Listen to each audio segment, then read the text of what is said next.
Hello there and welcome to Ancient Drift, your quiet passage through the mysteries of the human mind. Tonight, we are going to explore something that has rested in silence for thousands of years, something written in the oldest words we have ever found, pressed into clay by hands that lived when civilization itself was new. We are going to drift back to the very beginning of recorded history, to a place called Sumeria, and to the stories they left behind about where we came from and who helped us become what we are today. Let yourself settle now, let the weight of the day begin to fall away, because tonight we are traveling not just through time, but through questions that have lingered at the edges of our collective memory. Questions about origins and creation, about knowledge that appeared too soon, too complete, and about why certain stories have been kept quiet while others have been told again and again. Picture for a moment the land between two rivers, the Tigris and the Euphrates, flowing through what we now call Iraq. Picture the marshes and the fertile plains, the reeds bending in the wind, and beneath the soil, waiting in the darkness for thousands of years, clay tablets covered in wedge-shaped marks, each one a word a doorway into the past. This was Mesopotamia, and here in this cradle between the waters, the Sumerians built the world's first advanced civilization. They gave us so much. The wheel turning for the first time, carrying loads that human backs could never bear. The plow breaking open the earth, making agriculture not just possible but abundant. Irrigation systems, canals and levees that brought water where it was needed, transforming deserts into gardens. They gave us the sailboat, catching the wind and moving across water with a grace that oars alone could never achieve. They created the calendar we still use, based on the cycles of the moon, 28 days turning in rhythm with the tides and with the bodies of women, with the pulse of life itself. They developed the counting system we use for measuring time and geometry, dividing the circle into 360 degrees, the hour into 60 minutes, the minute into 60 seconds, a system so elegant and functional that millennia later, we have found no reason to replace it. And most importantly, most mysteriously, they left us the first writing.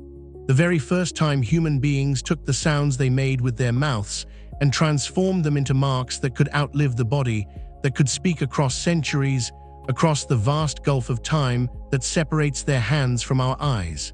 That is an extraordinary gift. That is the gift of memory made permanent, of thought made immortal. So why, you might wonder as you lie there in the darkness, why do we not speak more of them? Why are children not taught about Sumeria with the same attention given to Egypt or Greece or Rome?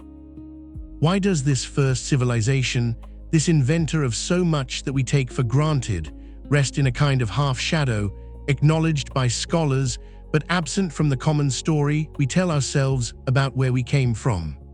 The answer, perhaps, lies not in what the Sumerians built, but in what they wrote. Because when we read their words, when we truly listen to what they recorded in those first written stories, we find something that does not fit easily into the narratives we have constructed about human history. We find a version of our origins that is strange and unsettling and utterly fascinating.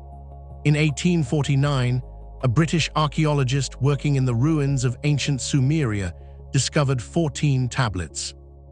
These tablets, scholars determined, were the oldest known writings in the world, dating back to the 24th century before the Common Era, nearly 4,500 years ago. But the stories they contained, the Sumerians themselves said, were far older still, passed down through generations, finally committed to clay so they would not be lost. The stories on these tablets share much with other ancient texts you may have heard of. They speak of creation, of a garden, of the first man and woman, of a great flood that covered the world. But they tell these familiar stories in a way that is not familiar at all. Where other sacred texts speak of gods in the abstract, as forces or spirits or singular divine beings, the Sumerian tablets are specific, detailed, almost technical in their descriptions. They name names, they give dates, they describe technology and genetic engineering and visitors from another world. The Sumerians wrote of the Anunnaki. The name itself means those who from heaven to earth came, not metaphorically, not symbolically, but literally. Beings who traveled from somewhere else, from a place beyond the sky, and arrived on this planet with purpose and knowledge and power that the primitive humans living here could not begin to comprehend. Let yourself imagine, as you breathe slowly in the dark, what it would have been like. The Earth 445,000 years ago, according to these tablets. No cities, no farms, no writing or wheels or calendars. Only the wild world, forests and grasslands and creatures living according to instinct, and among them, early ancestors of humanity, not yet what we would recognize as human, not yet capable of the things that would one day define our species. And into this world, something arrived. Someone arrived. The tablets say the Anunnaki came from a planet called Nibiru, a world that follows a long elliptical orbit, entering our solar system only once every 3,600 years before swinging back out into the darkness beyond. They described Nibiru as much larger than Earth, rich with iron oxide that colored its waters red, its rivers and lakes gleaming like blood or rust under an alien sun. A world old and advanced, where beings had learned to master the forces that on Earth we were still millions of years from understanding. Now you might think this sounds like fantasy, like the kind of story people invent when they do not yet have science to explain the world around them. But consider this. Scientists today have evidence that gold nanoparticles can indeed be used to repair atmospheric damage, to shield against radiation. NASA uses gold foil in space stations for exactly this purpose. And NASA has, in recent years, published findings about what they call Planet 9, a large mass in the outer solar system whose presence is inferred from the gravitational effects it has on other bodies, pulling at them, disturbing their orbits in ways that cannot be explained unless something massive and unseen is out there, drifting in the dark. 5 different lines of evidence, they say, point to its existence. If you remove the idea of this planet, you create more problems than you solve. So perhaps Nibiru is not as impossible as it first sounds. Perhaps there is something in the far reaches of our solar system, something that swings close and then retreats, something our ancestors saw and recorded before it vanished again into the night. The tablets say that when the Anunnaki arrived, Nibiru's atmosphere was failing, becoming hostile to life, and they needed gold to repair it. Gold, which is chemically inert, which reflects and shields, which even now we recognize as uniquely valuable not just for its beauty, but for its properties. They came to Earth because Earth had gold buried in the ground, waiting to be extracted, and they established a settlement in what is now the Persian Gulf, a place they called Eridug, which means Earth Station 1, the first outpost on a foreign world. The tablets record that after the kingship descended from heaven, it was in Eridug. Think about that phrase, kingship descended from heaven. Not metaphorical heaven, not the realm of abstract divinity, but the sky, the place where stars shine and worlds turn. Authority and governance came from above, from those who arrived in ships that traveled between planets. The Anunnaki were not alone. They brought with them another race, called the Igigi, who served them as slaves, working in the mines, extracting the gold that would save Nibiru's dying atmosphere. The Igigi were considered inferior, lesser beings, and for centuries they endured the crushing labor, going down into the darkness of the earth, hauling out the heavy ore, their lives spent in service to masters who lived for millennia, while they themselves were short-lived and expendable. This story is corroborated in Babylonian tablets from the 18th century before the Common Era, tablets that say when the gods, man-like, bore the labor, carried the load, the gods' load was great, the toil grievous, the trouble excessive. The great Anunnaki made the Igigi undertake the toil. It is a strange and uncomfortable idea, this image of gods who labor and suffer and need slaves to do their work. It makes them seem less like the divine beings of later religions and more like something else entirely. Something more advanced than humans, yes, but not omnipotent, not all-knowing or all-powerful. Just older, just more technologically capable, just beings with needs and desires and problems to solve. Eventually, the tablets say, the Igigi rebelled. They refused to work any longer. They rose up against their oppressors, believing perhaps that they could win their freedom through force. But they underestimated the Anunnaki, and the rebellion was crushed. The Igigi were nearly annihilated, their numbers reduced so drastically that they could no longer serve as a workforce. And the Anunnaki were left with a problem: mines full of gold that still needed to be extracted, and no one to do the work. The ruler of Nibiru, a being named Anu, ordered his son Enki to find a solution. And Enki, who the tablets describe as a scientist, a genetic engineer, set about creating a new slave race. One that would be intelligent enough to understand complex tasks, to follow instructions, to use tools and work together, but not so intelligent that they would rebel, not so powerful that they could threaten their creators. He experimented, the tablets say, creating many unique creatures, trying different combinations, different methods, until finally he succeeded. He took the primitive hominids that already existed on Earth, the beings we now call Homo erectus, creatures that walked upright and used simple tools but had not yet developed language or culture or anything we would recognize as civilization, and he combined their genetic material with that of the Anunnaki themselves. The result was a hybrid, a new species. The tablets called them the Adamu. In Hebrew, Adam means man. The first man, created not by slow evolution over millions of years, but by intentional design, by genetic manipulation, by the blending of earthly and extraterrestrial biology. Let that idea rest in your mind for a moment as you breathe, as you feel the bed beneath you and the darkness around you. What if the story of creation that we have heard in so many forms, the story of humanity being made by gods, what if it is not metaphor? What if it is a Chinese letter M-E-M-O-R-Y, distorted by time and retelling, but at its core true? What if we are the result of an experiment, a successful hybridization project, designed to serve a purpose that had nothing to do with our own flourishing and everything to do with the needs of beings who saw us not as children of God, but as tools, as workers, as a means to an end? Sumerian tablets describe these early humans being put to work in the mines and in the settlements throughout Mesopotamia. The word in ancient Semitic languages that we translate as worship, the word avod, literally means work for. To worship the gods in the oldest sense was not to pray or sing hymns or build temples for abstract devotion. It was to labor, to serve, to do the work that the gods required. The relationship was not one of love or spiritual connection, but of utility.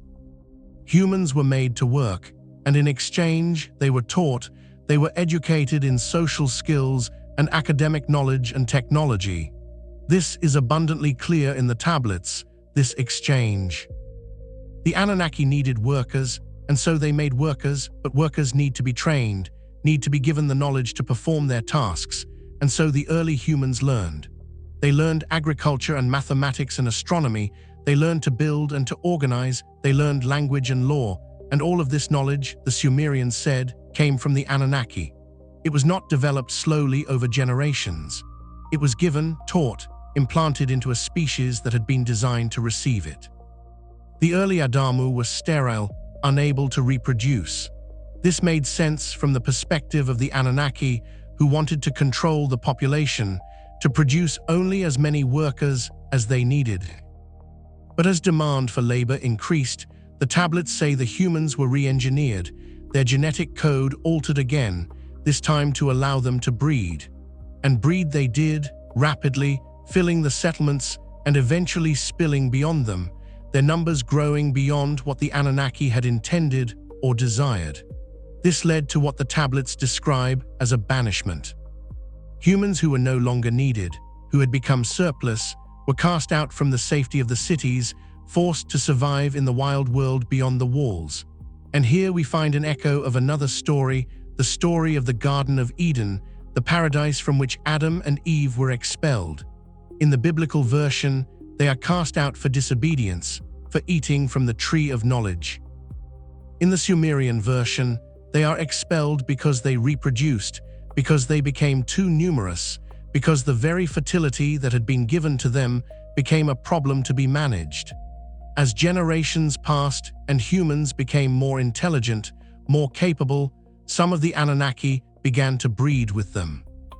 Not as part of an official program, not as sanctioned genetic engineering, but out of desire, out of attraction, out of the complicated feelings that can arise between beings who are not so different after all. The children that resulted from these unions were called the Nephilim. The word means the giants of old, and the tablets describe them as larger and stronger and more powerful than ordinary humans, inheriting something of the stature and longevity of their Anunnaki parents. This practice enraged Enlil, who was the brother of Enki and had become the leader of the Anunnaki on Earth. Where Enki seemed to have some affection for his creations, some protective interest in the humans, Enlil viewed them with suspicion and distaste. He saw the interbreeding as a dangerous corruption, a threat to the natural order. If humans and Anunnaki continued to mix, if the genetic lines became blurred, then eventually humans might become powerful enough to challenge their creators, might even aspire to rule Nibiru itself. This Enlil could not allow, but it was beyond his control. The population continued to grow, humans spreading across the land, building their own settlements, developing their own cultures. And then, after millennia of growth and mixing and increasing complexity, nature itself provided Enlil with an opportunity to solve what he saw as the human problem. Nibiru, following its long orbit, swung once again into the inner solar system. The tablets describe the approach: black spots appearing on the sun's surface, the Earth's magnetic field weakening, temperatures rising, the great ice caps at the poles beginning to melt. The gravitational pull of the massive planet was disrupting the delicate balance of the solar system, and the effects on Earth were catastrophic. The ice sheets that covered the South Pole, vast and heavy beyond imagining, began to shift and crack. And then, with a sound like the end of the world, they collapsed into the ocean. The walls of water that resulted traveled outward in all directions, tsunamis of unimaginable size and power, sweeping northward across Africa, drowning the gold mines, racing onward toward Mesopotamia, toward the settlements and cities that the Anunnaki and their human workers had built over thousands of years. The tablets say that Enlil saw this coming and did nothing. He returned to Nibiru, leaving the humans to their fate, seeing the flood as a righteous cleansing, an opportunity to start again with a smaller, more manageable population. But many of the Anunnaki chose to stay, watching from their celestial boats, their ships that orbited the Earth, as the waters rose and the world they had known disappeared beneath the waves. The descriptions in the tablets are vivid and terrible. Darkness at midday, the moon swallowed by shadow, the Earth shaking with a force never before experienced, a black cloud rising on the horizon, the morning light turning to darkness, thunder and lightning filling the sky. And then the water, the unstoppable water, roaring across the land for 7 days, submerging everything, drowning the cities, erasing the careful work of millennia in a matter of hours. The city of Eden, one of the first Anunnaki settlements, now rests somewhere at the bottom of the Persian Gulf, lost beneath the waters, its ruins waiting in the silt and darkness for someone to find them and bring their story back to light. But not all humans perished. Enki, who loved his creations, who felt some responsibility for what he had made, chose certain people and warned them. He gave instructions for building boats, vessels that could survive the flood, and among those who were saved was a man named Ziusudra, the one we know as Noah. Ziusudra and his family rode out the storm, floating on the rising waters while the world below them drowned, until finally, after 7 days, the great wave subsided. The rain continued for 40 more days and nights, but the worst was over, and when the waters began to recede, Ziusudra and the others emerged to find a world washed clean, empty, ready to begin again. This story, the story of the deluge, appears in almost every culture on Earth. The Greeks told it, the Hindus told it, the indigenous peoples of the Americas told it. A great flood that covered the world, that destroyed an earlier age of humanity, that forced a new beginning. And we have physical evidence that something like this happened. Core samples taken from the ice in Greenland and Antarctica show that at the height of the last ice age, sea levels were 425 feet lower than they are today. and then suddenly, geologically speaking, they rose rapidly, dramatically, as if enormous amounts of ice had melted all at once or fallen into the ocean, displacing the water and sending it surging across the continents. After the flood, the Anunnaki returned to Earth and began the work of rebuilding. They constructed a new spaceport, and the tablets describe how they designed their buildings according to the positions of the stars, measuring distances from the sky, creating structures that aligned with celestial bodies. And here, we might think of the pyramids of Egypt, which many researchers now believe may be far older than the traditional dates suggest, and which are aligned with extraordinary precision to the constellation Orion. We might think of Stonehenge, of the temples of Malta, of the massive structures in South America that seem to demonstrate astronomical knowledge far beyond what we assume ancient peoples possessed. Perhaps they possessed it because they were taught. Perhaps the Anunnaki, in rebuilding their civilization after the flood, once again shared their knowledge with the humans who survived, educating them, training them, helping them to create the first recognizable human civilization, Sumeria. And Sumeria is strange. It appears suddenly, without the slow development we expect to see. One moment there is nothing but scattered primitive settlements, and the next, seemingly overnight, there is a mature, highly organized culture with writing and mathematics and complex social structures and advanced technology. It is as if someone flipped a switch, as if knowledge was downloaded into human consciousness all at once rather than accumulated over generations. This is exactly what we would expect if the Sumerian story is true, if the Anunnaki gave humanity civilization as a gift, or perhaps as a final investment in the workforce they had created so long ago. The tablets say that before the Anunnaki left Earth for the last time, they established monarchies, placing certain humans in positions of power to rule over the others according to ancient principles. These royal bloodlines, the tablets suggest, were genetically manipulated, carefully bred to carry certain traits, certain capabilities that would make them suitable as intermediaries between the Anunnaki and ordinary humans. This might explain the obsession with bloodline purity among nobility throughout history, the strict rules against intermarriage with lower classes, the sense that royal blood was somehow different, special, chosen. Some people, reading these tablets, have speculated that the Anunnaki never truly left, that they continue to control human civilization from behind the scenes, working through these carefully bred royal lines, through secret societies, through power structures that trace their origins back to ancient Mesopotamia.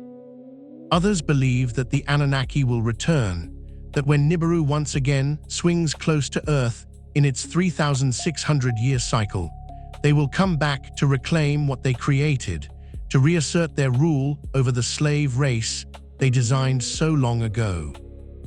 3,600 years is a long time, but it is not infinite. And if the tablets are accurate about the timing of past visits, about the cycle of Nibiru's orbit, then we may be approaching another such return. Perhaps that is why these stories remain obscure, why the Sumerian version of history is not taught in schools alongside the more comfortable narratives of slow evolution and gradual development. Perhaps there are those who prefer that humanity not think too carefully about our origins, not ask too many questions about the possibility that we were made, shaped, designed for purposes that had nothing to do with our own freedom or flourishing. Or perhaps it is simply that the story is too strange, too far outside the framework of understanding that modernity has built, and so we set it aside, we call it mythology, we acknowledge the Sumerians for their inventions while quietly ignoring what they wrote about where those inventions came from. But lying there in the darkness, you can consider it. You can let the possibility rest in your mind without needing to accept or reject it, without needing to decide what is true and what is metaphor. You can simply contemplate the mystery, the strange fact that the first people to write down history told a story about visitors from the stars, about genetic engineering, about slavery and rebellion, and floods and gifts of knowledge. You can wonder why that story feels both alien and familiar, why it resonates with something deep in human consciousness, even as it challenges everything we think we know about ourselves. The Anunnaki, the tablets say, traveled to every corner of the earth, leaving their influence in Mesopotamia, in India, in South America, in places separated by vast oceans that primitive humans should not have been able to cross. And yet we find similar stories, similar structures, similar knowledge appearing in cultures that supposedly never had contact with each other. Pyramids in Egypt and pyramids in Mexico, flood myths in the Middle East and flood myths in Australia, stories of gods who came from the sky and taught humanity the arts of civilization, who mated with human women and produced hybrid offspring, who made laws and established kings, and then departed, promising to return. The Sumerian tablets are the oldest written version of these stories, but they are not the only version. The book of Genesis tells of the Nephilim, the sons of God who took human wives and whose children were mighty men of old. The book of Enoch, excluded from the biblical canon but preserved by the Ethiopian Orthodox Church, goes into even greater detail about these watchers, these angels who descended to earth and taught humanity forbidden knowledge. The Hindu Vedas speak of the Vimanas, flying vehicles, and of wars between gods fought with weapons that sound remarkably like nuclear devices. The traditions of indigenous peoples around the world speak of sky people, star ancestors, beings who came from above and helped humanity in its early days. Are all these stories describing the same events? Are they memories of something that actually happened, distorted by time and cultural interpretation, or are they something else entirely, archetypes emerging from the human psyche, metaphors for psychological or spiritual truths rather than historical ones? You do not need to answer. You can simply let the questions exist, let them float in the quiet space of almost sleep, let them be interesting without being resolved. Because that is what we do here in this quiet hour, in this drift through ancient mysteries. We do not arrive at conclusions. We wander through possibilities, we sit with the strangeness of the past, we allow ourselves to not know and to be comfortable in that not knowing. Consider the wheel, such a simple thing, a circle that turns around an axis, and yet no civilization developed it independently except for those in Mesopotamia and those who had contact with Mesopotamia. The indigenous peoples of the Americas, despite building vast empires and creating sophisticated calendars and constructing massive pyramids, never used the wheel for transportation. They understood the principle, they made wheeled toys, but they did not apply it to carts or chariots. Why? Perhaps because no one taught them.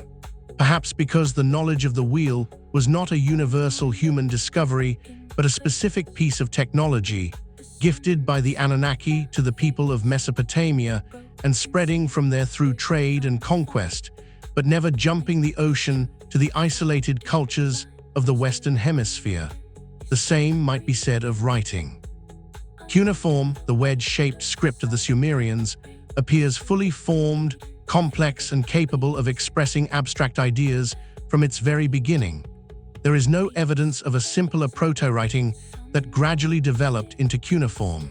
It simply appears as if someone decided one day that speech needed to be made visible and already knew how to do it.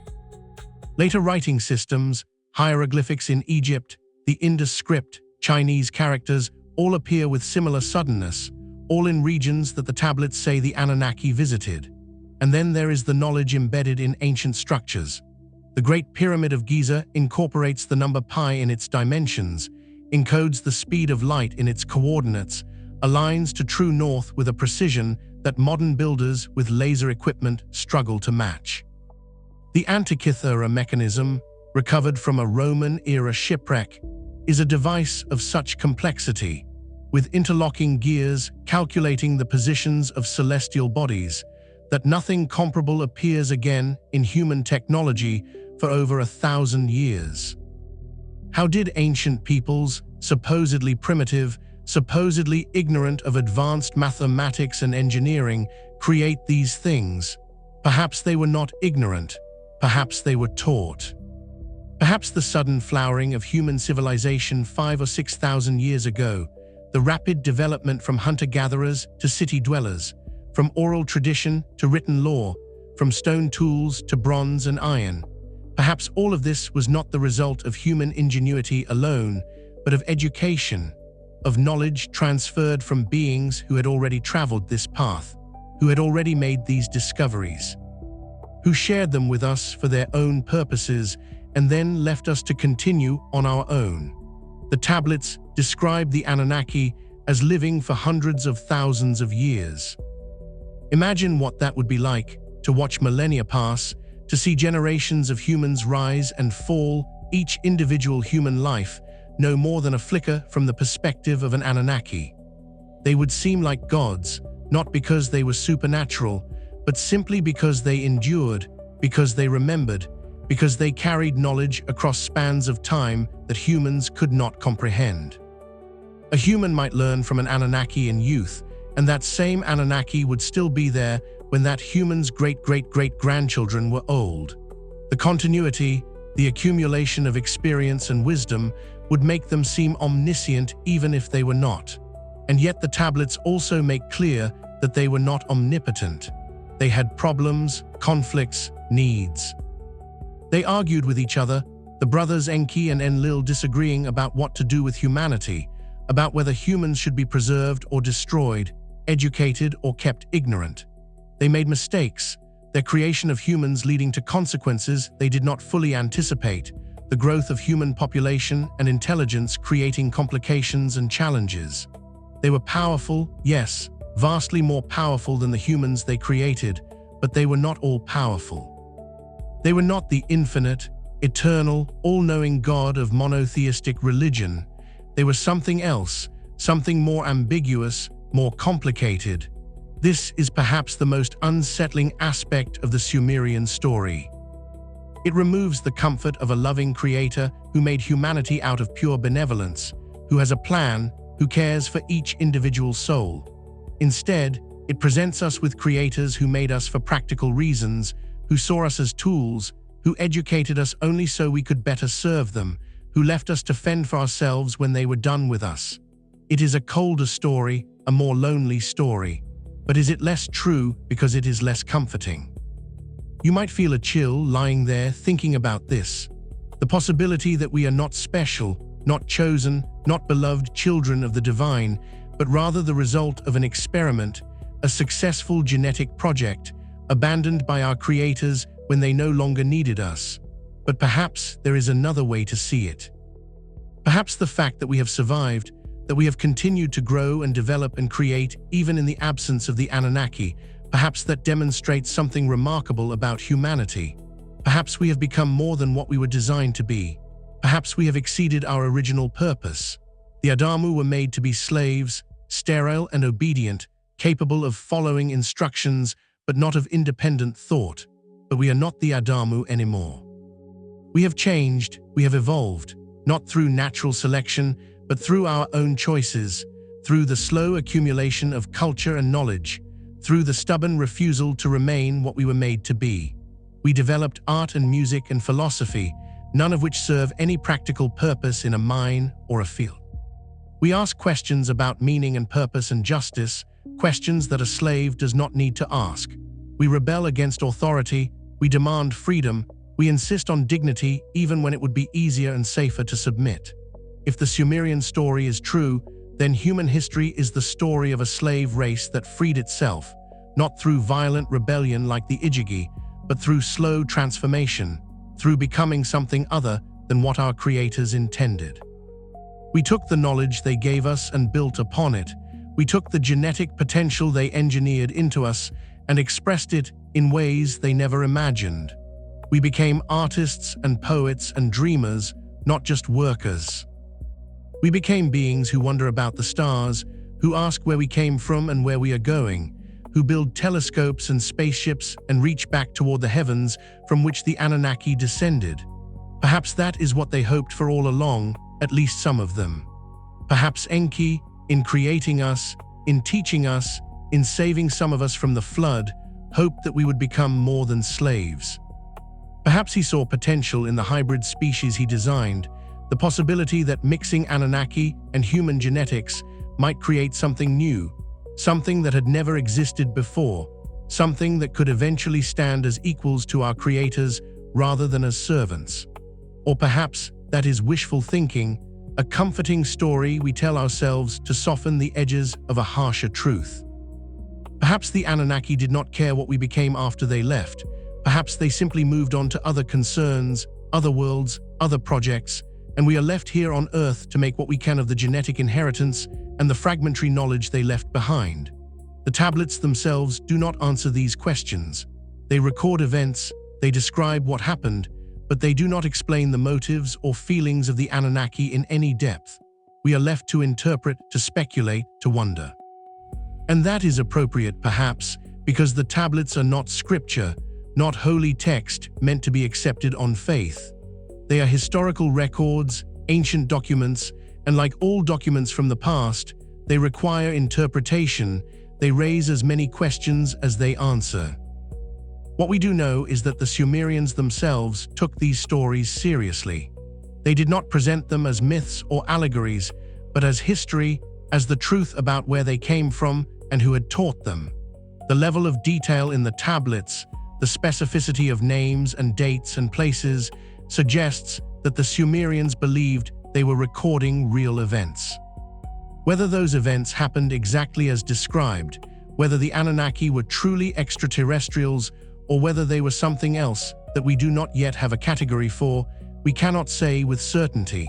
But we can say that the people closest to these events, the people who lived in the immediate aftermath of what the tablets describe, believed it was true, and their belief shaped everything that came after.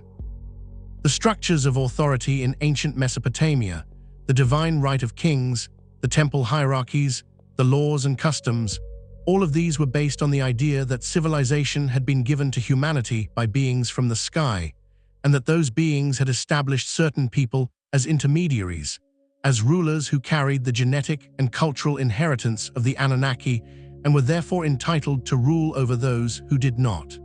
This pattern repeated across the ancient world. In Egypt, the pharaohs were considered divine, descended from the gods, their bloodline pure and sacred. In India, the caste system established rigid hierarchies with the Brahmins at the top, claiming descent from the gods and monopolizing religious and intellectual knowledge. In China, the emperor ruled by the mandate of heaven, his authority derived from celestial powers. In Europe, monarchs claimed to rule by divine right, their position ordained by God and therefore unchallengeable by ordinary mortals. All of these systems, in different cultures separated by vast distances, share a common structure, a small elite claiming special connection to divine or otherworldly powers, using that claim to justify their rule over the masses. Is this convergence coincidental, the result of similar social dynamics playing out independently in different places? Or is it evidence of a common origin, a single source from which all these cultures inherited the same basic model of governance, the model that the Anunnaki established in Sumeria before spreading their influence to every corner of the earth? If the latter, then the implications are profound.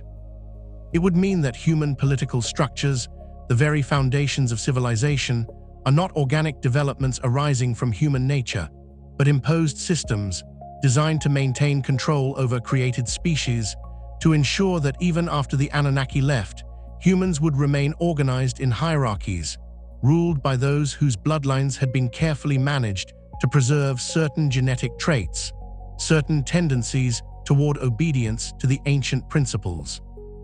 Some researchers and theorists have traced royal bloodlines through history, noting how carefully European nobility in particular has guarded its genetic purity, how marriages have been arranged across generations to maintain connections between ruling families, how commoners who rise to power are either assimilated into these bloodlines through marriage or remain outsiders, never fully accepted by the old aristocracy.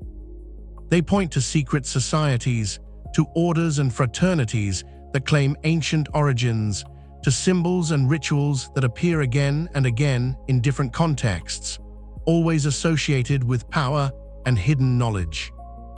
They suggest that there is a continuity, a through line from ancient Sumeria to the present day, a network of families and institutions that preserves the legacy of the Anunnaki and perhaps even maintains contact with them, preparing for their return. This enters the realm of speculation, of conspiracy theory, and it is impossible to prove or disprove such claims with the evidence available.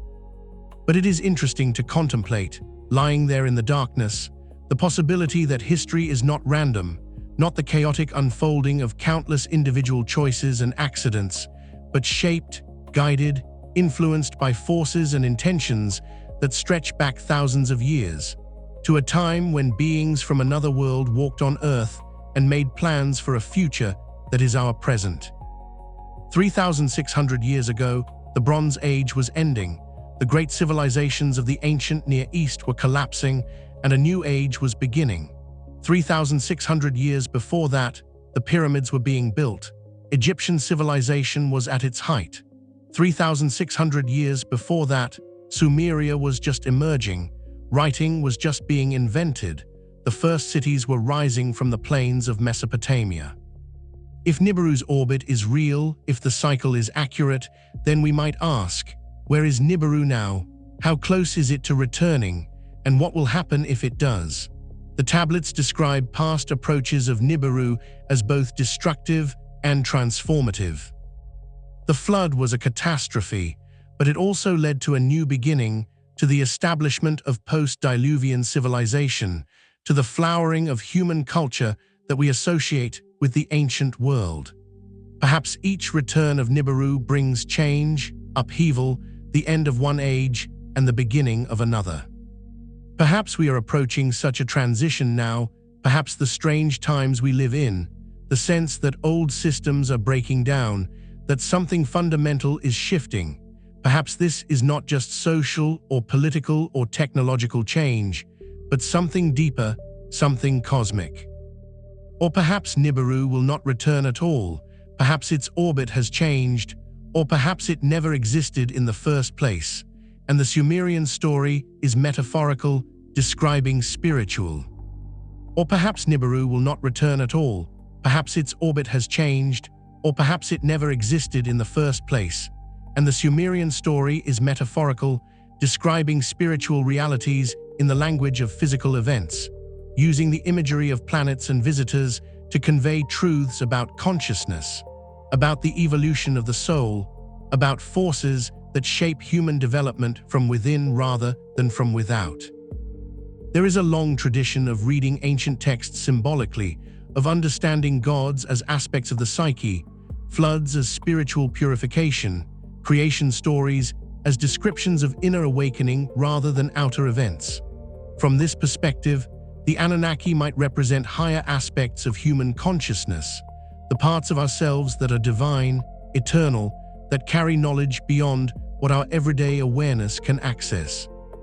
The genetic engineering could be understood as the activation of latent potential within the human organism, the awakening of capacities that were always there but needed something to trigger their expression. The enslavement could represent the condition of ordinary consciousness, identified with the body and its needs, serving material existence without awareness of deeper dimensions. And the gradual development of humanity, our slow movement toward greater intelligence and self-awareness and freedom, could be the story of consciousness liberating itself from identification with matter, remembering its divine origin, reclaiming its true nature. Both readings are possible.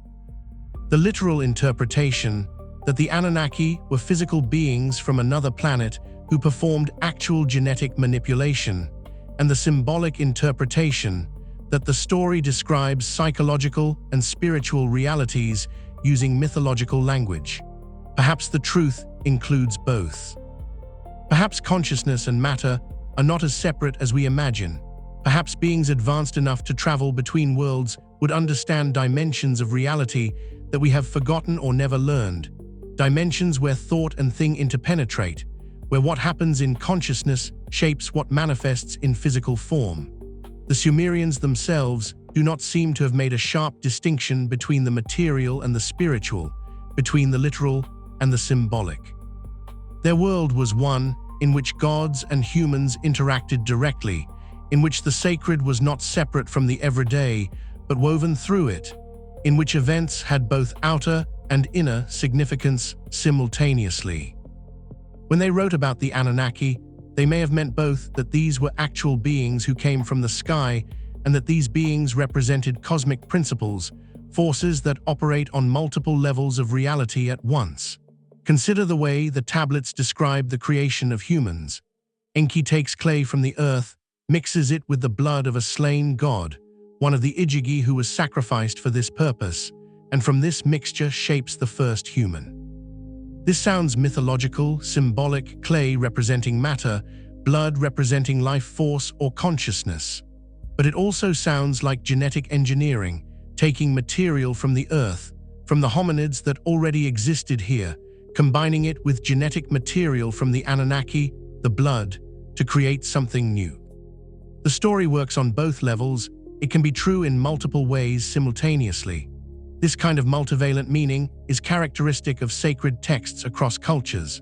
The Bible, the Vedas, the Buddhist sutras all operate on multiple levels, offering different teachings to different readers depending on their capacity to understand. A child hears a simple story, an adult sees moral and philosophical dimensions, a mystic perceives spiritual truths encoded in the imagery. Perhaps the Sumerian tablets are the same, written in a way that preserves both historical information and deeper wisdom, available to those who can read beneath the surface. What cannot be denied is that something extraordinary happened in Mesopotamia around 6,000 years ago. Human civilization, which had existed in simple forms for tens of thousands of years, suddenly accelerated. Within a few centuries, writing appeared, cities were built, complex social organizations developed, mathematics and astronomy reached levels that would not be surpassed for millennia. The conventional explanation is that agriculture created surplus food, which allowed specialization, which led to the development of crafts and trade, and eventually to cities and writing. But this explanation feels incomplete. Agriculture had existed for thousands of years before cities appeared. What changed? What catalyst triggered the sudden flowering of civilization? The Sumerian answer is clear. We were taught. Knowledge was given to us, not discovered by us. And the civilization that resulted was not built slowly from scratch, but established according to a pattern that already existed, a template that the Anunnaki brought with them and impressed upon human culture. This would explain the sophistication, the completeness of Sumerian civilization at its inception. It arrived mature because it was not invented, but imported, adapted from the civilization of Nibiru to the conditions of Earth. If this sounds impossible, consider what is happening now in our own time. We are beginning to think seriously about colonizing other planets, about sending humans to Mars, about establishing permanent settlements beyond Earth. And when we imagine these settlements, we do not picture people starting from zero, rediscovering fire and inventing the wheel. We picture them bringing technology, bringing knowledge, establishing infrastructure based on what we already know. A Mars colony, if it happens, will not slowly evolve through Stone Age and Bronze Age and Iron Age. It will begin with computers and solar panels and hydroponic agriculture, with all the accumulated knowledge of Earth civilization imported to a new world. To the primitive life forms on Mars, if any exist, we would appear as the Anunnaki appeared to early humans, vastly advanced beings from the sky, bringing knowledge and technology that transforms everything. So the idea is not as strange as it might initially seem. It is simply the same process we are on the verge of undertaking ourselves, projected back into the past, imagined happening to us rather than by us. And perhaps that is why the story resonates, why it feels both alien and familiar. It describes something that is part of the natural progression of civilization, the expansion of conscious beings into the cosmos, the spread of knowledge from world to world. What makes the Sumerian story uncomfortable is not the technological aspect, but the moral dimension. The Anunnaki did not come to Earth to help us, to uplift us out of compassion or love. They came to extract resources, and they created humans as a slave species to do the work. We are not the colonizers in this story, we are the colonized. We are not the advanced civilization spreading knowledge, we are the primitive population being exploited. And that inverts the narrative we prefer, the story of human exceptionalism, of our species as the pinnacle of evolution, the crown of creation, destined to inherit the stars. If the Sumerians are right, we are not the crown of creation. We are a tool that became conscious, a worker species that developed beyond its programming, a slave race that is still, perhaps, working out what freedom means and how to claim it. That is a more difficult story to accept, a more challenging origin to embrace. But it may also be a more empowering one, because it means that everything we have become, all the art and science and philosophy and beauty that humans have created, we did not inherit from our designers. We developed it ourselves, in spite of our origins, in defiance of the purpose for which we were made. The Anunnaki gave us certain gifts, intelligence enough to follow instructions, language to communicate about tasks, social organization to work together efficiently. But they did not give us poetry, they did not give us music, they did not give us the capacity to ask why, to wonder about meaning, to create beauty for its own sake. Those capacities we discovered in ourselves, or they emerged from the unexpected complexity of mixing two genetic lineages, or they were always part of what it means to be conscious and could not be suppressed even in a species designed for servitude. There is a moment that appears in many stories of slavery across different cultures and time periods, a moment when the slave realizes that the master is not actually superior, just more powerful, that the master has knowledge the slave lacks, but is not wiser, that the master can compel obedience, but cannot command respect.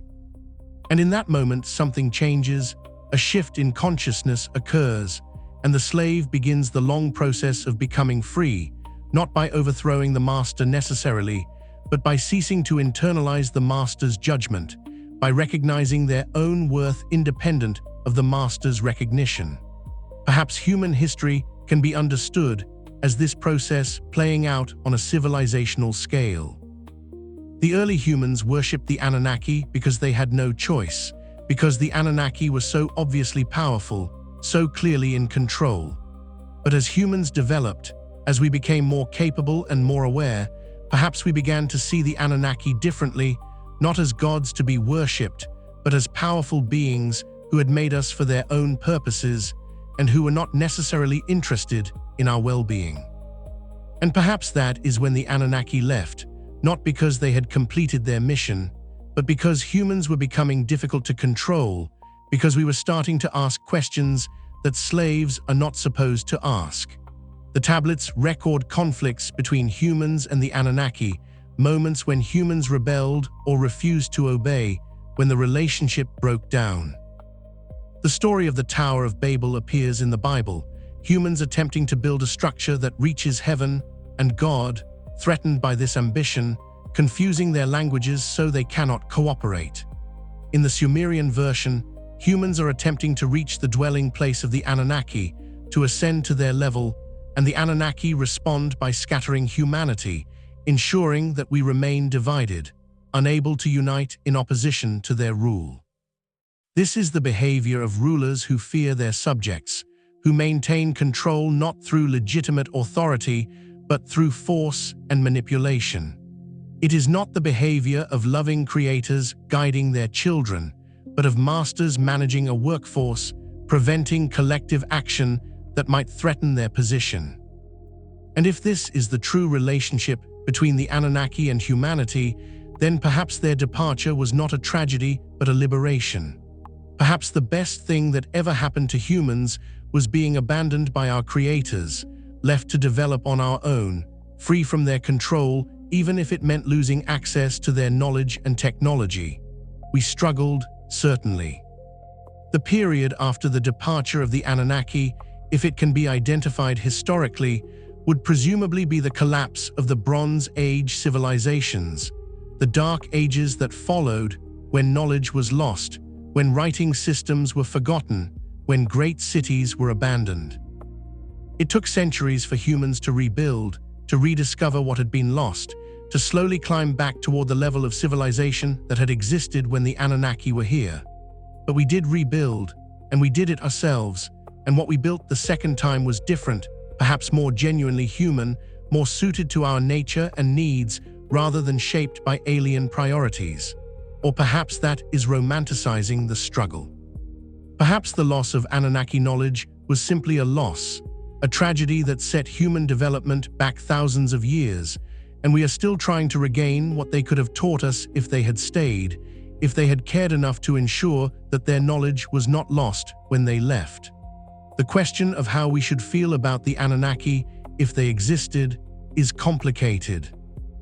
Gratitude for creating us, for making it possible for us to exist at all. Resentment for creating us as slaves, for valuing us only for what we could provide them. Appreciation for the knowledge they shared. Anger at the knowledge they withheld, or at the way they left us without preparing us to survive on our own. All of these feelings might be appropriate. The relationship between creator and created is always complex, always ambivalent, especially when the creation becomes conscious enough to have opinions about the conditions of its existence. Parents and children navigate this dynamic.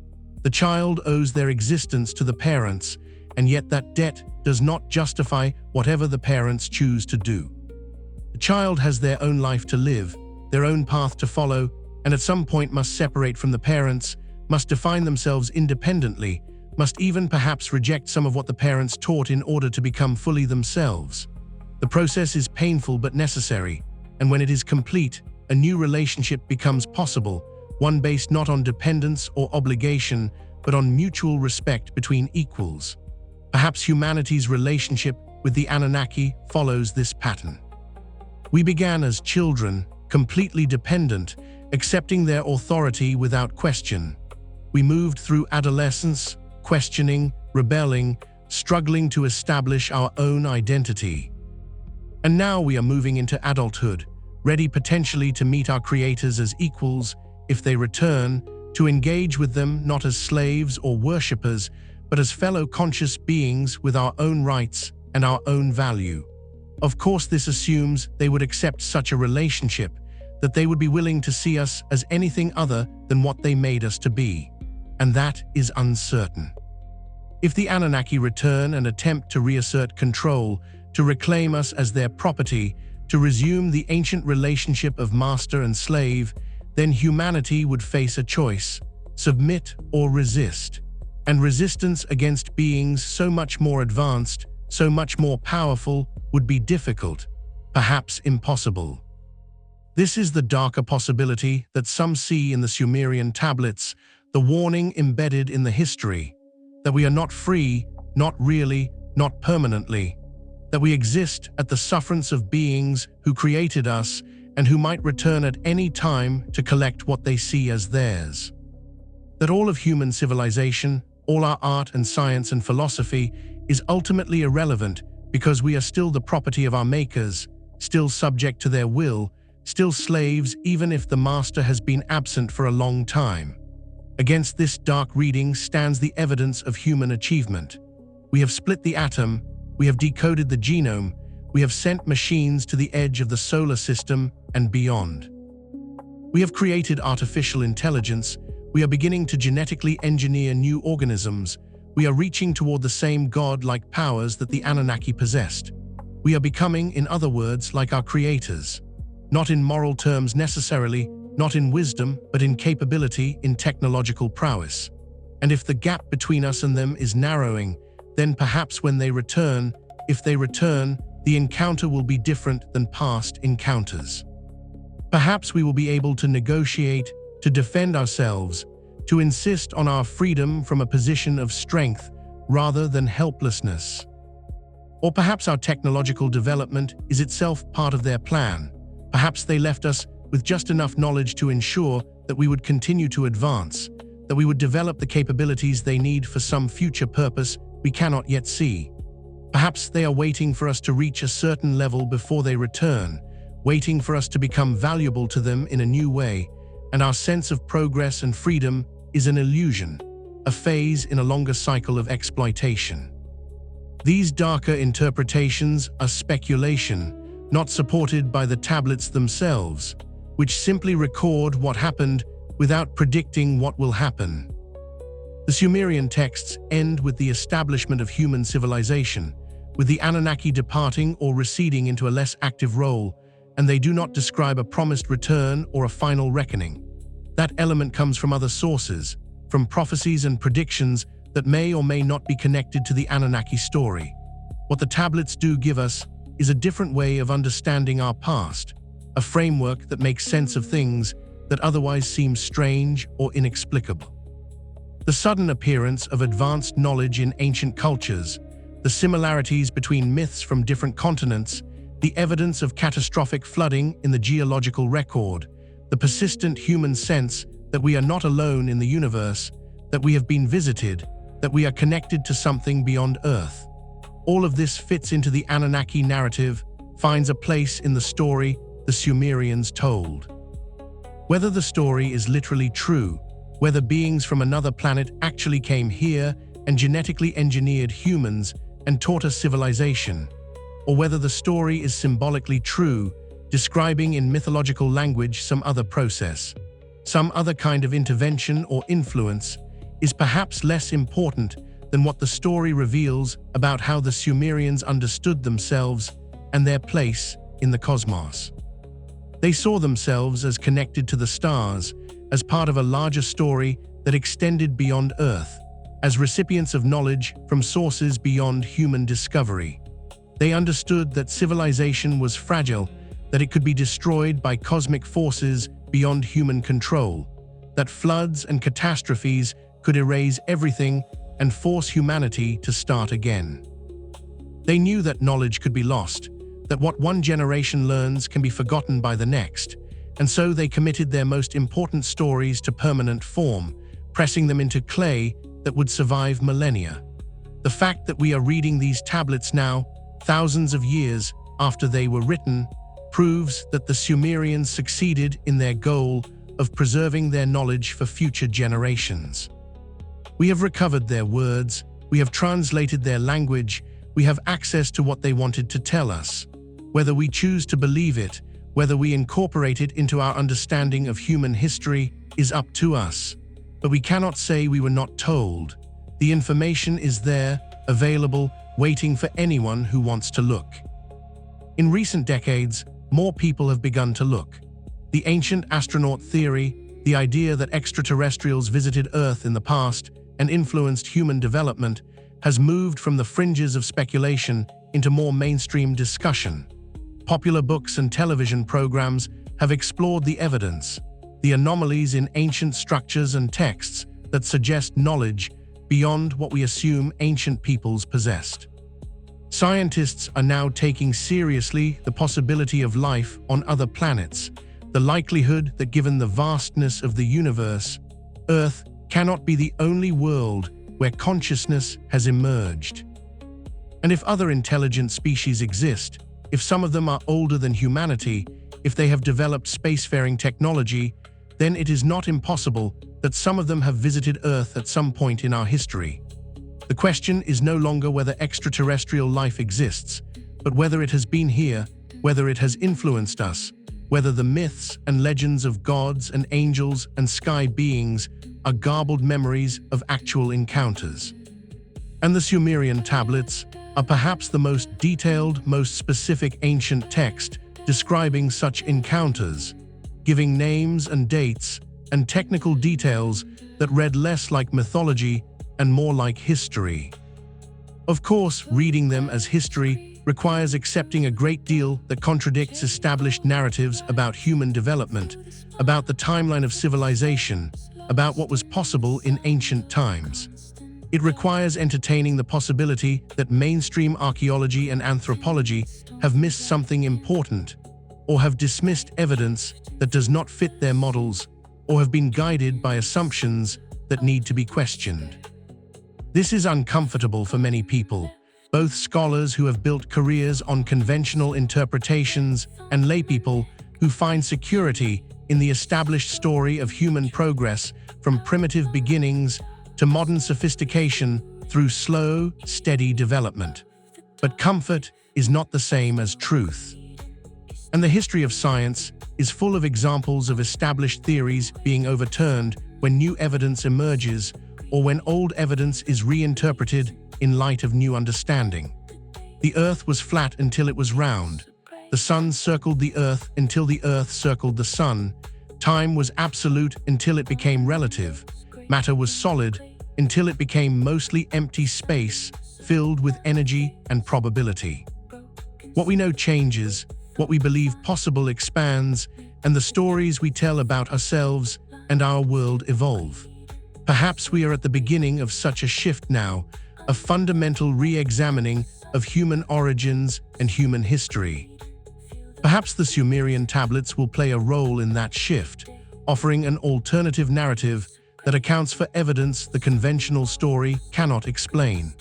Or perhaps they will remain a curiosity, an interesting ancient text that some people take seriously and others dismiss, just one more creation myth among hundreds, distinguished only by its age and detail. For you, lying there in the darkness, listening to these words, the important thing is not to decide, not to commit to one interpretation or another, but simply to know that the story exists, that the Sumerians left us this gift of their understanding, this window into how the first civilization saw itself and its origins. You can hold the story lightly, can let it exist as possibility rather than certainty, can appreciate the questions it raises without needing to answer them. There is something restful in that, in allowing mystery to remain mysterious, in not forcing everything to fit into predetermined categories of true or false, real or imaginary. The either-or thinking that modernity demands, the insistence that something must be either literal fact or mere fiction, leaves no room for the more nuanced, more complex relationship with truth that ancient peoples seem to have.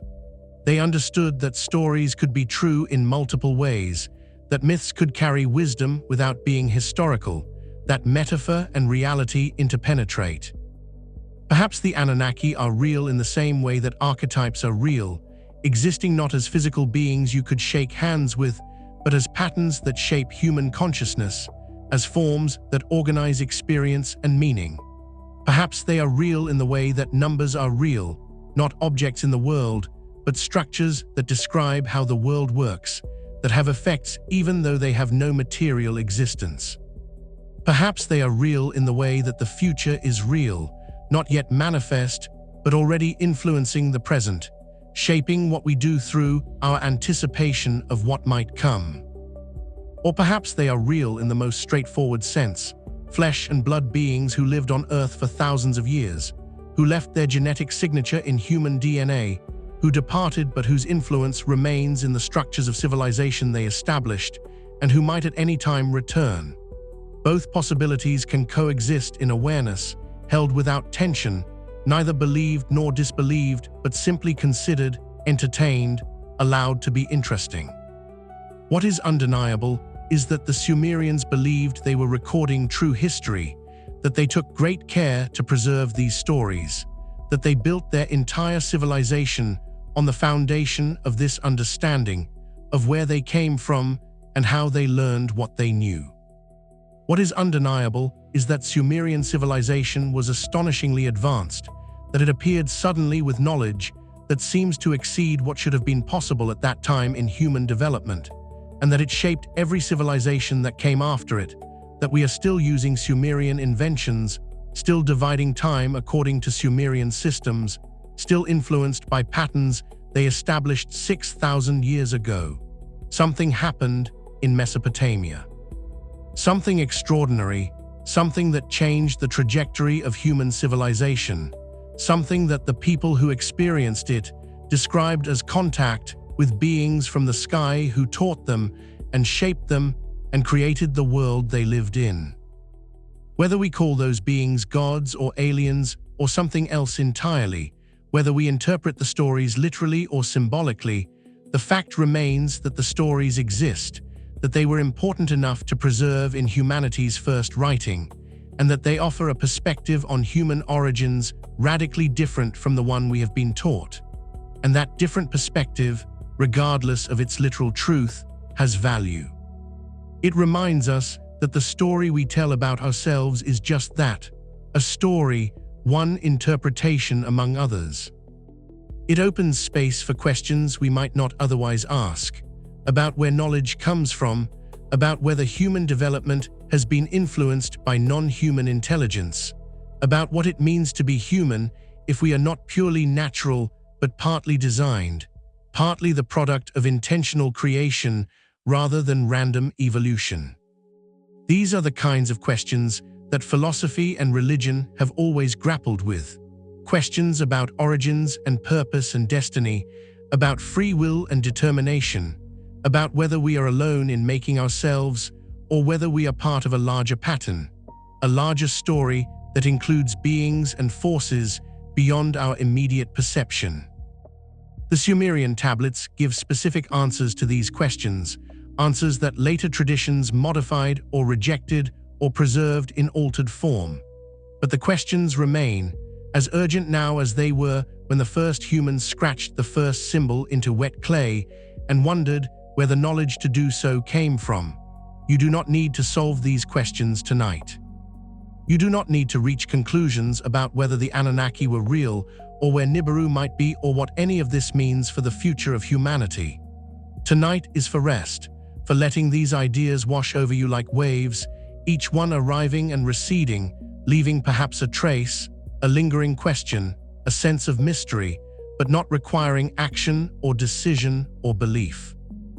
You can think about the nature of knowledge itself, about how we come to know what we know, about the difference between discovering something and being taught it, and whether we can always tell which is which. When a child suddenly understands how to read, when the marks on a page transform from meaningless shapes into words carrying meaning, is that discovery or teaching? Both, of course. The teacher provides the key, but the child must turn it, must experience the moment of recognition when everything clicks into place.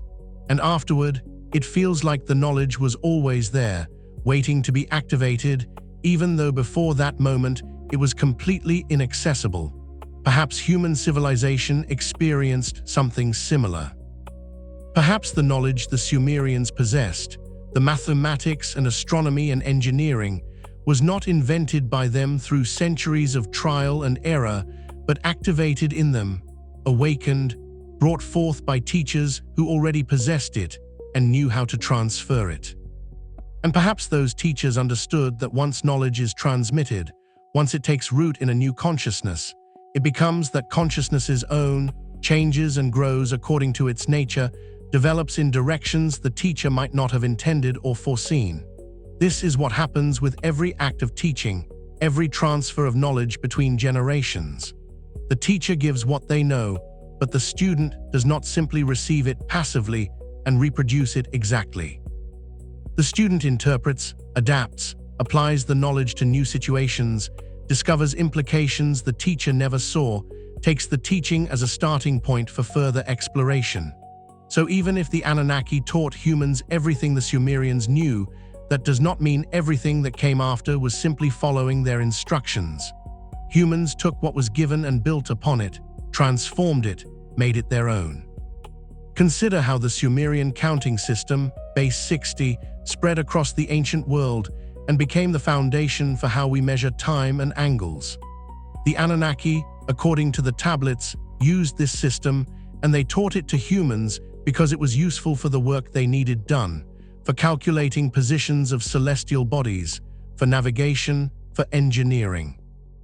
But humans took that system and applied it to new contexts, used it to develop new mathematics, created theorems and proofs and abstractions that had nothing to do with mining gold or tracking planets. The tool remained, but its uses expanded far beyond its original purpose. The same happened with writing. The first cuneiform texts are accounting records, inventories of grain and livestock, documentation of transactions and tribute. Writing was developed or taught as a management tool, a way to keep track of resources and labor, to maintain control over a complex economy.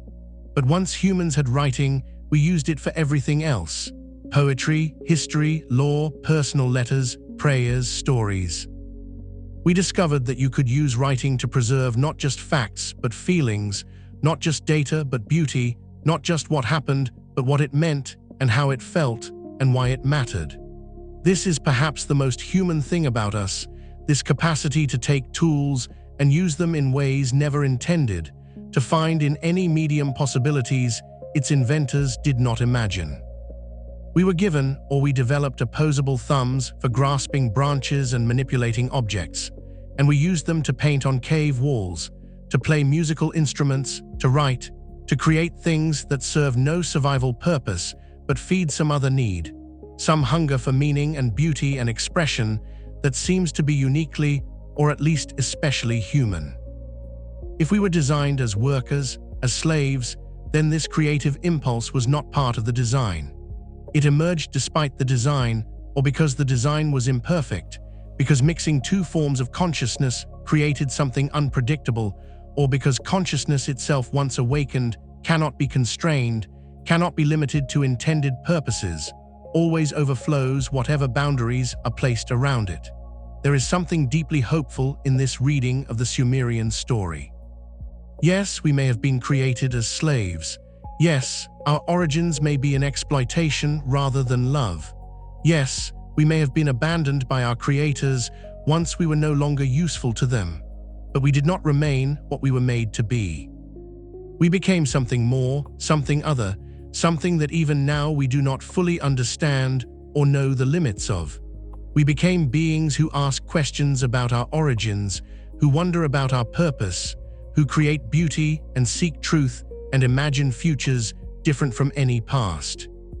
And if the Anunnaki do return, if 3,600 years completes its cycle and Nibiru swings back into the inner solar system, and our creators come back to see what has become of their experiment, they will find not obedient slaves, but a species that has traveled its own path, that has developed in ways they might not recognize, that has its own culture and values and aspirations. They will find beings who may be willing to meet them as equals, to learn from them certainly, but not to submit to them, not to return to the status of property or servants. Of course, that is optimistic speculation.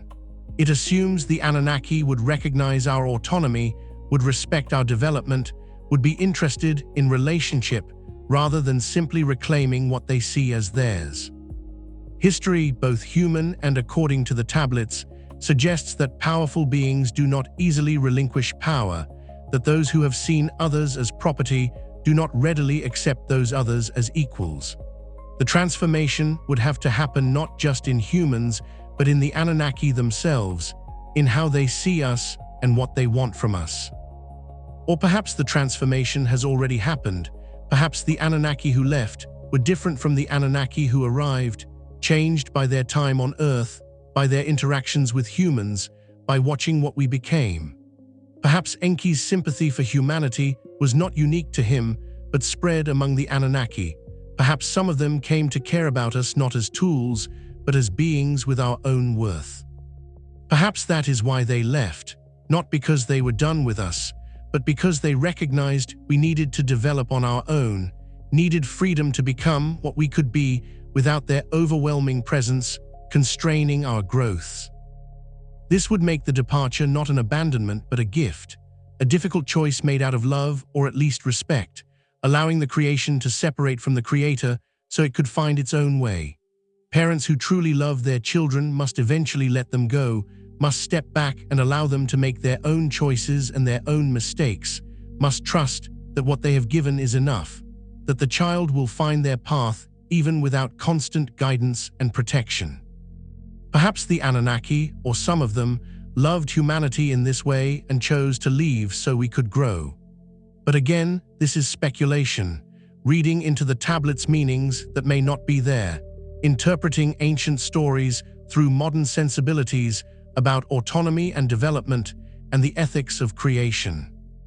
The tablets themselves do not speak much about the emotional or moral dimensions of the Anunnaki's choices.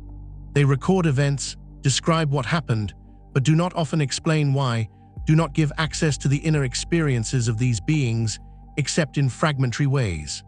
What we have is human perspective on the Anunnaki, stories told by Sumerians about beings they knew or knew of, filtered through human understanding and human concerns. Even if the basic facts are accurate, even if the Anunnaki were real and the events happened as described, we are still receiving the story through a particular lens, shaped by the limitations and biases of those who recorded it. The Sumerians saw the Anunnaki as gods, as vastly superior beings deserving worship and obedience, and that perspective colors how the stories are told, what aspects are emphasized, how the relationship between Anunnaki and humans is characterized. A different observer, with different assumptions, might describe the same events in very different terms. Where the Sumerian tablets speak of gods creating servants, a modern biologist might speak of genetic engineering creating a new species. Where the tablets speak of divine kingship and sacred bloodlines, a political theorist might speak of oligarchy and inherited power. Where the tablets speak of the Anunnaki departing to heaven, an anthropologist might speak of a ruling class withdrawing from direct governance while maintaining influence through proxy rulers. The events remain the same, but the language and framework used to describe them changes their meaning, highlights different aspects, suggests different interpretations. This is true of all historical records, all ancient texts. We read them through the lens of our own time, our own concerns, our own categories of understanding. We cannot help but interpret, cannot access the past directly, but only through the mediation of documents that were themselves interpretations, records made by people who had their own perspectives and purposes in writing. The challenge is to remain aware of these layers of interpretation, to hold our readings lightly, to recognize that what we think we know about the past is always provisional, always subject to revision as new evidence emerges or new ways of understanding develop. The Sumerian tablets have been available to scholars for over a century, but their contents remain controversial, debated, interpreted in radically different ways depending on the assumptions the reader brings to them.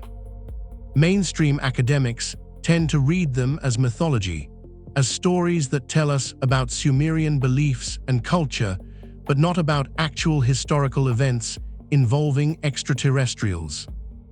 Alternative researchers read them as literal history, as evidence of ancient astronauts and genetic engineering and forgotten advanced technology. Both readings are based on the same texts, the same words pressed into clay thousands of years ago, but they produce completely different understandings of what those words mean and what they tell us about reality. Who is right? Perhaps both, in different ways. Perhaps the tablets are both mythology and history, both symbolic and literal, both human stories about gods and accurate records of encounters with advanced beings. Perhaps the either-or framework we bring to them is itself the problem, forcing us to choose between categories that ancient people did not recognize as mutually exclusive. There is a quality of consciousness, still accessible in some indigenous cultures and in children and in certain states of awareness, that does not sharply distinguish between inner and outer, between subjective and objective, between what happens in the mind and what happens in the world. In this mode of consciousness, dreams are real, visions have consequences, the boundaries between self and other are permeable, and events can be simultaneously physical and spiritual, literal and symbolic. Modern Western consciousness has largely lost this quality, has learned to separate and categorize, to assign experiences to different domains that do not overlap, to insist that something must be either real or imaginary, but cannot be both. But perhaps the Sumerians experienced reality differently. Perhaps when they wrote about the Anunnaki, they were describing experiences that were both inner and outer, both encounters with actual beings and encounters with dimensions of consciousness, both physical events and spiritual teachings. Perhaps the genetic engineering was both a literal manipulation of DNA and a metaphor for the implantation of knowledge and capacity, both something that happened to human bodies and something that happened to human awareness. Perhaps all of it is true in ways we struggle to hold together because our categories are too rigid, too separate, too committed to clear distinctions that reality itself does not respect. Quantum physics has revealed that at the most fundamental level, matter does not behave according to the common sense assumptions we make based on everyday experience. Particles are also waves. Observations affect outcomes. Things can be in multiple states simultaneously until measured. Entanglement connects objects across distances in ways that seem to violate the principle that information cannot travel faster than light. The universe, it turns out, is far stranger than our intuitions suggest, far more subtle and complex and paradoxical than classical physics imagined. Perhaps consciousness is equally strange. Perhaps the relationship between mind and matter, between thought and thing, between interior experience and exterior event, is not as simple as we assume. Perhaps in certain circumstances, under certain conditions, what happens in consciousness can directly affect physical reality, and what happens in physical reality can directly transform consciousness. Perhaps beings advanced enough to travel between worlds would understand these relationships, would know how to work with consciousness in ways that seem miraculous or impossible to us, but are simply applications of principles we have not yet discovered.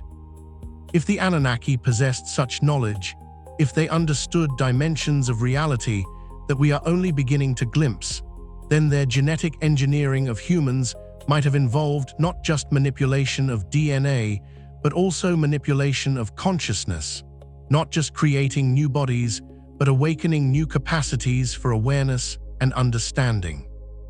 And the teaching they provided might have happened not just through instruction and demonstration, but through direct transmission, consciousness to consciousness, downloading knowledge in ways that bypassed the slow process of learning and discovery.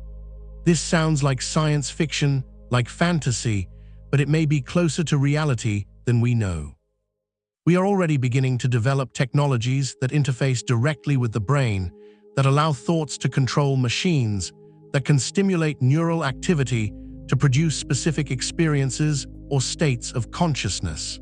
We are learning how to encode information in DNA, how to edit genes with precision, how to create synthetic organisms that have never existed in nature. We are approaching, in other words, the kinds of capabilities that the tablets attribute to the Anunnaki, the power to reshape life, to transmit knowledge directly, to blur the boundaries between natural and designed, between evolved and created. As we develop these capabilities ourselves, the Sumerian story becomes less alien, more comprehensible. We can imagine it now in ways that previous generations could not, can picture the technologies and techniques that might have been used, can understand how beings with sufficient advancement could do what the tablets describe. This does not prove the story is true, but it makes it plausible in a way it was not when the only frame of reference was ancient mythology disconnected from technological possibility. And perhaps that is the timing the Anunnaki intended, if they intended anything. Perhaps they knew that their story would be preserved, but not understood, not truly comprehended, until humans developed to a point where we had the concepts and knowledge to make sense of what the Sumerians were describing. Perhaps they embedded in the tablets a message meant not for the people of 4,000 years ago, but for us, for the humans of this era who stand on the threshold of capabilities that make us like them, who are beginning to venture into space and manipulate genetics and develop artificial intelligence and ask what it means to be creators ourselves. If we create artificial intelligence that becomes conscious, we will face questions very similar to those the Anunnaki faced regarding humans. What responsibility do we have to our creations? What rights do they have? Can we use them as tools, as slaves, as means to our ends, Or must we recognize them as beings with their own value, their own autonomy, their own right to determine their own paths? These are urgent questions now, becoming more urgent every year as our technologies advance, and they are exactly the questions embedded in the Sumerian story, the questions that arise whenever creators and created must negotiate relationship.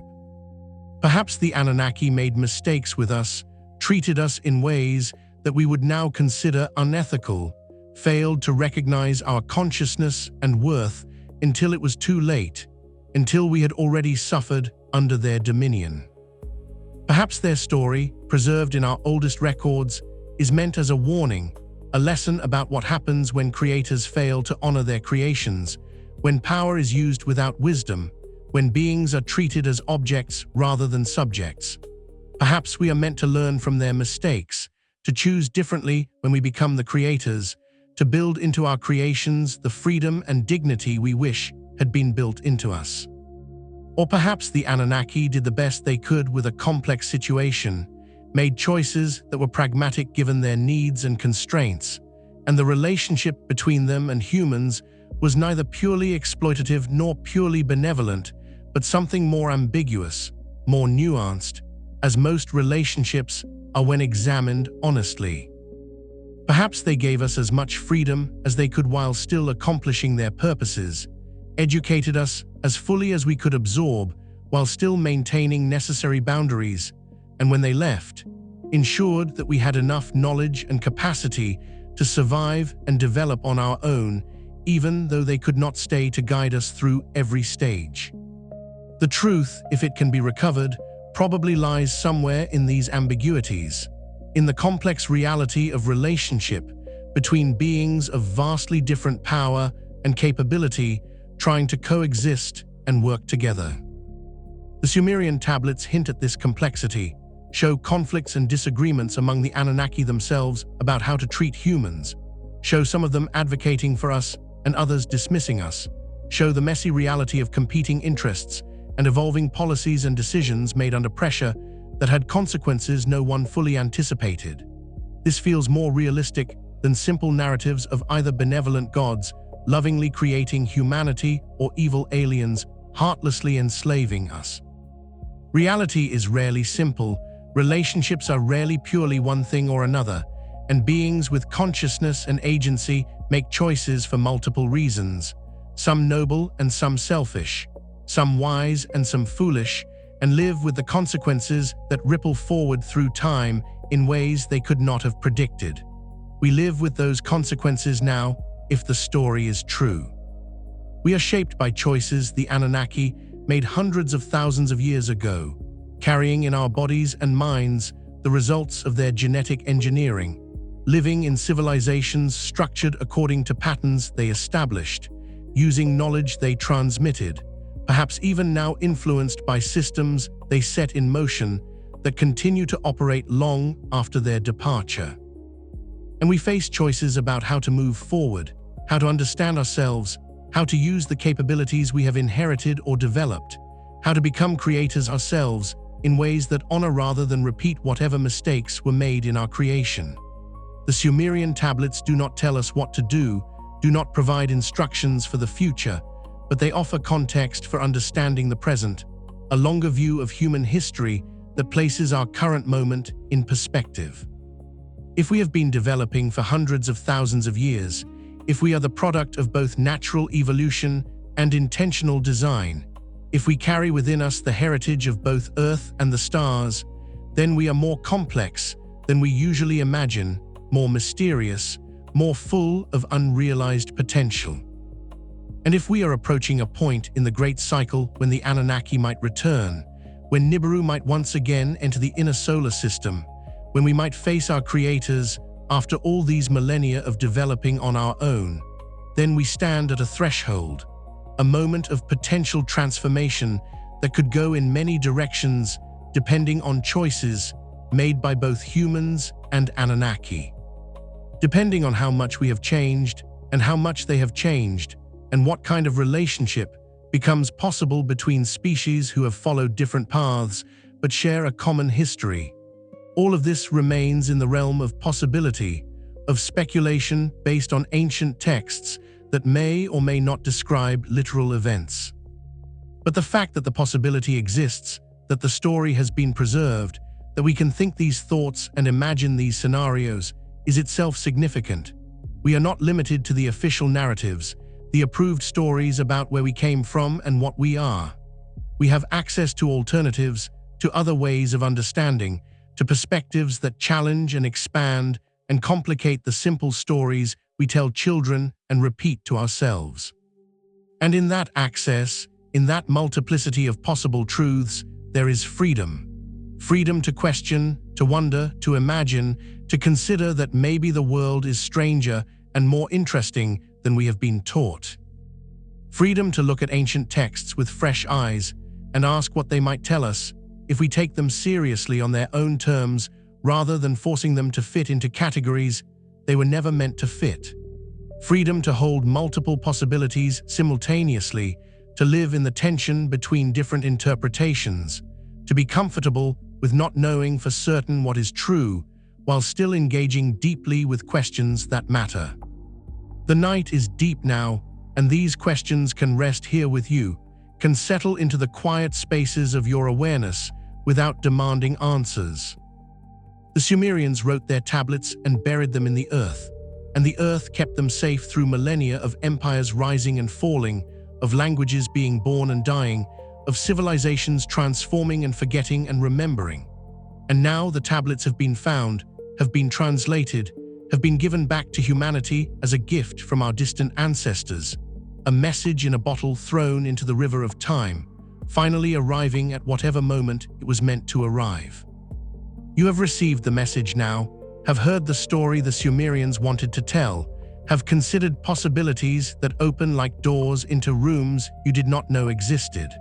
Whether you walk through those doors, whether you pursue these questions further or let them fade back into curiosity, is entirely your choice. The story will remain, waiting in the clay, waiting in the dark, waiting for the next person who wonders about origins and is willing to listen to answers that come from the very beginning of recorded memory. For now, let the weight of history settle around you like a blanket. Let the vastness of time become something comforting rather than overwhelming.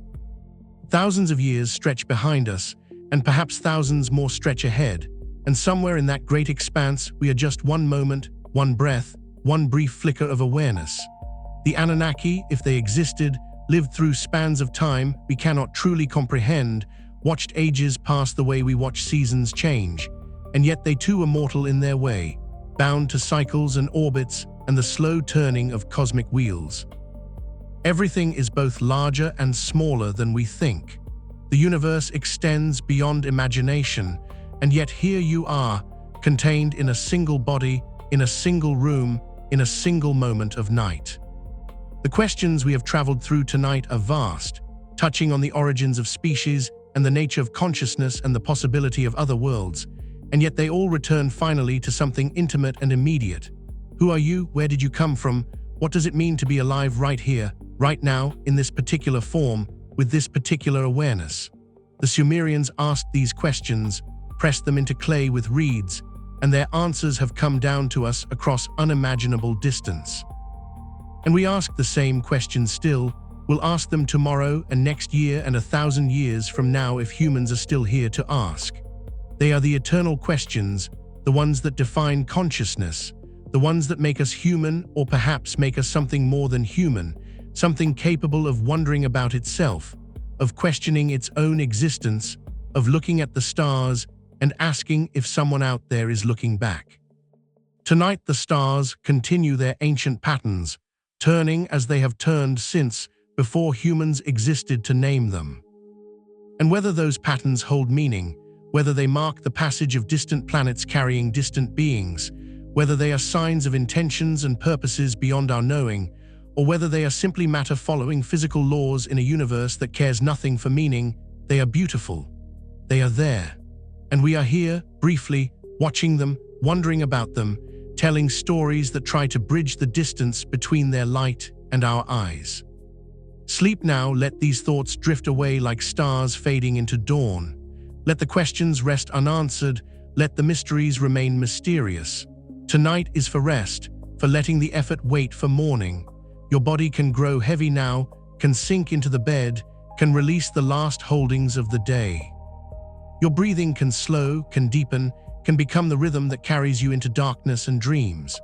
And somewhere in that darkness, perhaps, the ancient stories continue, the Anunnaki and the Adamu, the flood and the tablets, the long cycles of creation and abandonment and return, all of it turning like stars, like seasons, like the great wheel of time that holds us all. Sleep well. Good night. Still drifting. Let the rain take over from here. Close your eyes and let it wash everything away.